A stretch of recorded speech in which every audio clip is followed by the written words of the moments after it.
Ruby, but my name is Amy. Oh, shut up. I'm sorry. Hi, my name's Millie, I play Peggy. Hi, my name is Oliver and I play Mark Wheeler. Firstly, we'd like to welcome Mark Wheeler Jackson. And composer of this amazing musical, ONE EVACUEE. We would like to thank you for giving us the opportunity to show and premiere your musical. This is a new version of the musical that's not really been done before. First to do it. How was it? I loved it. Oh, I was just saying to some of the cast, it's really unusual to come and see a production where not only is there not just one good lead, but all the leads are cracking and the ensemble are great as well.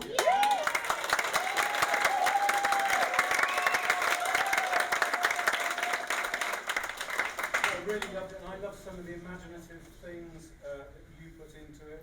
We were talking about the little jig that you did at the end of the song. And when it's been done before, and it has been done before in different forms, one of the songs, Sweeping to Victory, really stood out as the not so good song. We had big discussions about whether to leave it in or cut it. And you added some harmonies to what was originally a bit of a poor man's version of the Blackout song. And you did the harmonies so beautifully and made it sound very difficult. So really loved seeing something done so beautifully, so well, and I just wish that there was a way of communicating this to other schools and other youth groups so that other people would know about it to be able to do it. Because it's really moving. Yes.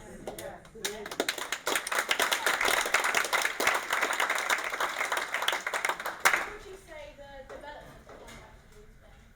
Well, I'll take that one because you've been right at the end of that. So it started off in I was 18, in 1977, where I was asked to write 3 songs for a dance production that was called Blackout. And 3 songs were Blackout, Sweeping to Victory, and Air Raid Lullaby.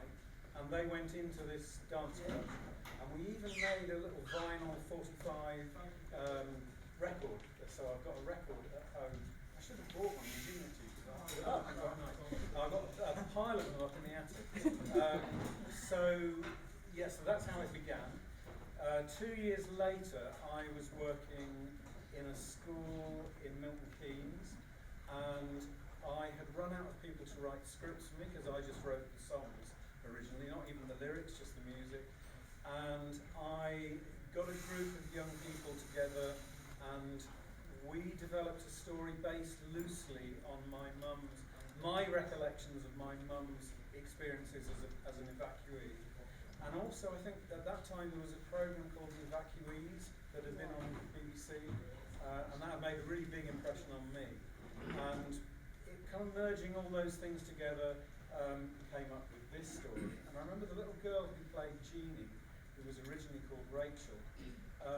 One day after rehearsals, she said to me, "Actually, this is about me, isn't it, Mark?" And I said, "What do you mean?" And she said, "Well, my mum and dad split up and I was made to make the choice of who I go with." And it was really interesting hearing that kind of, they'd improvised scenes, and that's where the words came from originally. And so there was this real realism to it that were right for us at that time as well. So it had a real passion behind it. 3 years later, I was in Epping, and we've got one of the people at the back there, Barry, who was in the production we did at Epping. 42 years ago. And what we did to that was to add the the 4 evacuees that tell their stories. And watching it tonight, one of my favourite things was the guy, Derek, who told his little stories of his evacuation. And what that did was kind of mirror my mum's story, but give a different angle on it and different points of view, because it wasn't all bad for everybody, and there were really nice different points of view. So that went in, and then I came away from Epping, and I thought, right, why can't I just make it into a proper musical? So we lost those 4, and I tried to mix all their words into my mum's story, and came up with the version that was eventually published. and it was performed a few times by schools around the country. And then in 2017, my mum died, and she had dementia. And the last the last year of her life, basically, she talked about only things that happened in her childhood, and her memories were very much about childhood things. One of which was the death of her mum and the evacuation. And I, after she died, thought I want to revisit this, rename Rachel Jeannie, and look at it again and do a proper version. By that point, I'd been working with Jack, and you have your own little story of Blackout, which is quite a nice story, so that I didn't know about at this time. So, as an 11-year-old, I went to the theatre to see a production that my cousin was in, actually playing one of the school kid characters with your son, who was Harry Johnson. Yeah. And I was nothing to do with this production, I think, other than Charlie was in it. yeah, I think my dad also played in local youth theatre things, so he had been in the band or something like that, or we knew someone in the band. And so I came away humming all the tunes and went and bought a copy of what was available at the time, the published version. It wasn't 6-7 years later, I was in Mark's house with Charlie, his son, who I ended up going to college with, going, I have that at home. The only other house that owned the copy. Probably, yeah. Yeah. And so I said to Jack during lockdown, can we look at Blackout again? And hoping that he'd say yes, and he said, yeah, he'd really liked it. So he did some new arrangements of the old songs. I re-looked at the script again, and this new version came about, and lots of harmonies were added, lots of a few changes, no, quite a lot of changes to the script, and this is what you've done tonight. It's been really fascinating for us to watch it and see it. So I've been working on this for most of my life, which is really nice, and it brought back memories of my mum as well, and she would have loved it to have seen it. So that's really nice for me on a personal level. Well, that's a long answer, isn't it?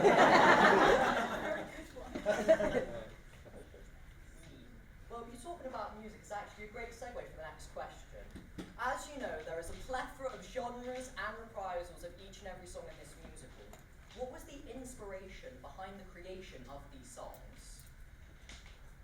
Well, there's another musical that I'm a big fan of, Lionel Bach, who wrote Oliver, and he also wrote a lesser-known musical called Blitz, which I have the CD of, and I love the music, really love the music. There's a wonderful evacuation song in it. So that was the inspiration. I then in Bournemouth, because we now live in the New Forest, the Blitz lasted for very little time on the West End. It wasn't successful. And when I saw it in Bournemouth, I realised why it wasn't successful. We get the hymn.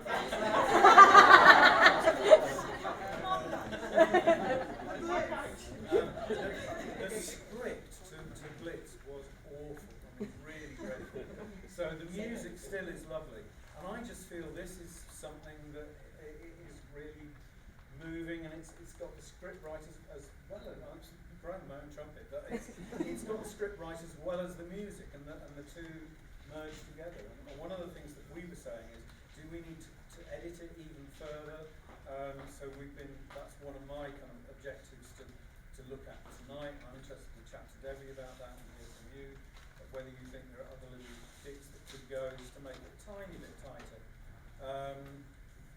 So yeah, the inspiration from the music was to try and get that wartime feel. I wasn't alive in the war, but I think in Blackout I succeeded. But I also wanted the characters who were speaking from now to have different styles of music, so their songs that they sing don't need to fit in that wartime era, and it can kind of step out of that quite easily. And then my thing, knowing that Mark loves Lionel Bach, and one of Lionel Bach's things is to weave melodies that you've heard before over each other, was to hide as many of the Blackout themes as I could in between the piano parts and the other singers. So if you were to come and listen to it again and buy another ticket, have a listen for that, because there's loads and loads of bits hidden in the score.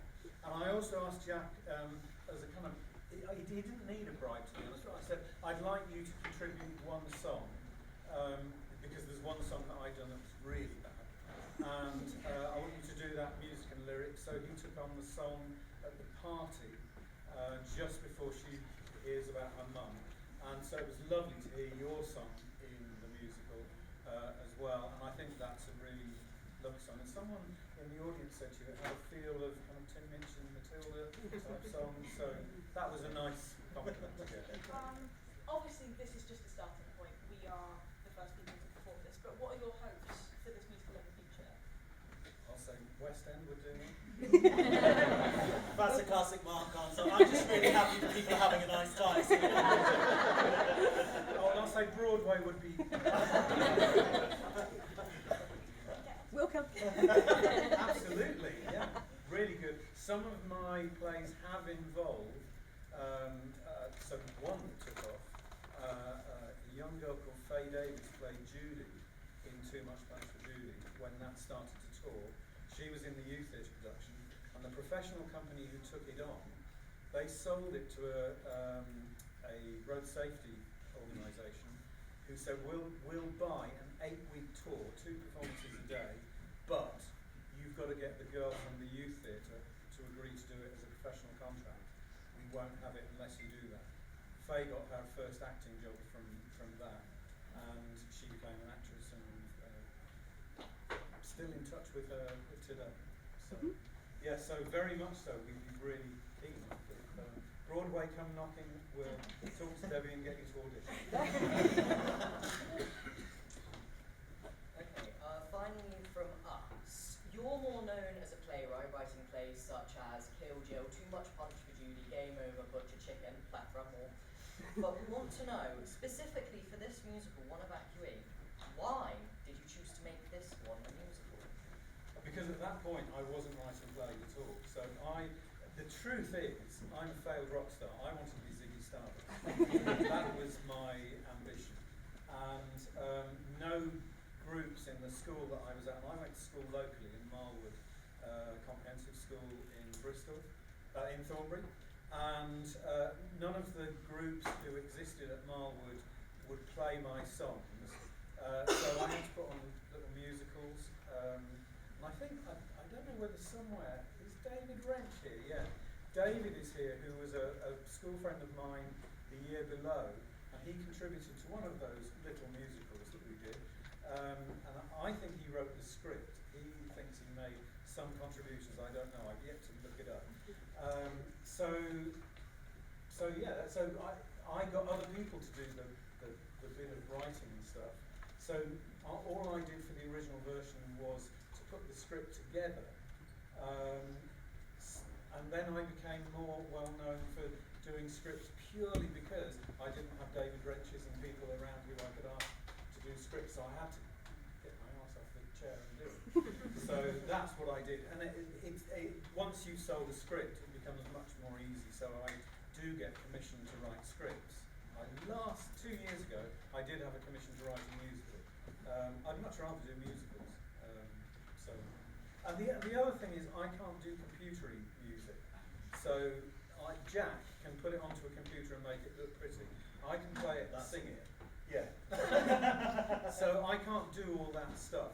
So computers stop me from moving forward, or rather, my inability to embrace computer work. Right. I don't know how much time we have, Just a couple of questions from the audience. but yeah, we're opening to the floor. If anybody's got any questions for Mark, Jack, or us, really, hands up. Feel free. And this is where we get the awkward silence. So, hello, yes. Hi there. I was wondering from the cast particularly, did you have a favourite song? Excellent. Yeah. I do have to say I love Sweeping Victory. We've had a lot of fun doing that Like one. the choreography, the music, the harmonies, it's just my favourite. I loved it. And Debbie said that to me very early on, and I was because we really Thought about cutting it quite often. much more than I thought about it. Yeah. Yeah. So I I couldn't believe it, but now I can believe it. Now I see how you've done it. And it has, are they the Andrews sisters? Yeah, that's what we're, that's yeah, what, it's lovely. And yeah, it had that exactly what feeling. we did. Really, really beautiful. Very good. Very good. And the lyrics for that were written by Nick Mason, who passed away a few years ago. He'd be so proud of it. And he was the editor for the Sunday Times sports pages. And he did this because his daughter was in the 4-hour group who were doing the musical. And he just volunteered. He said, oh, I'll write some lyrics for you. And I loved his lyrics. He did that and the last song, which I think, again, has got beautiful lyrics. There's lots of cast members sat in the audience. Anybody else a favourite song? Sam, what's your favourite? I like 12 Today. 12 Today. Big headed. I just like this song. Jimmy? I like Blackout. Blackout Your Windows. That was my favourite. Anybody else? I've got a mix of 3 songs, all from Act 2. Well, hey. So I loved Jeannie Hates the Johnson's Home. And I love his jig for that. The harmonies at the end was always a favourite thing for me too. I love Nostalgic Recollections due to the piano. It's very beautiful, I love it. And then finally Eyes of a Child, because the harmonies, when they work, they are.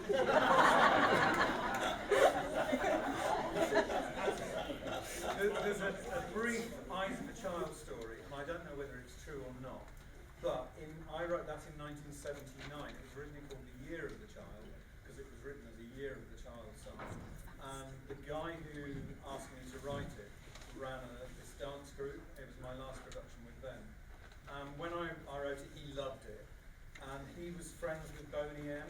And he said to me, I played it to Boney M, and they're going to release it as a single. And I absolutely thought, wow, this is my moment. Nothing about it.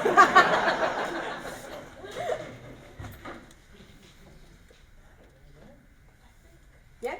Can we have a huge round of applause and thank you.